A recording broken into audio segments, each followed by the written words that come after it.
بعد انتهاء معركة أحد وقف أبو سفيان على جبل أحد وصاح شامتا: وما أكثر الشامتين الآن في المسلمين؟ الحرب سجال، يوم بيوم، يوم علينا ويوم لنا، يوم نساء ويوم نصر.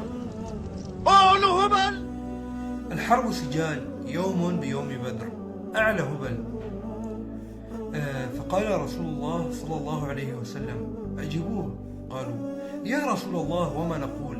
قال: قولوا الله أعلى وأجل. يقول الرسول: الله أعلى وأجل، قتلانا في الجنة وقتلاكم في النار. قال أبو سفيان: لنا العزى ولا عزى لكم. العزى لنا ولا عزى لكم. رسول الله صلى الله عليه وسلم: أجيبوه. قالوا: يا رسول الله وما نقول؟ قال: قولوا الله مولانا ولا مولى لكم، قتلانا في الجنة وقتلاكم في النار. الله مولانا ولا مولى لكم.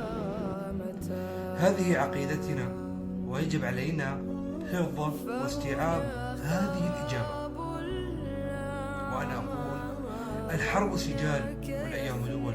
نعم، قد نصالح إذا حضر صلح غياث مطر ووافق عليه حمزة الخطيب، ووقع عليه حجي مارع وأبو الفرات وعبد الباسط الساروت، إذا خرج الغارقون من البحار، إذا عادت المدن المدمرة شامخة كما كانت قبل براميل بشار وروسيا والميليشيات الموالية لهم، إذا وافقت أمهات الشهداء واندلمت جراحات المصابين، وزيلت الخيام ونسي المعتقلون ليالي البؤس التي عاشوها في معتقلاتهم.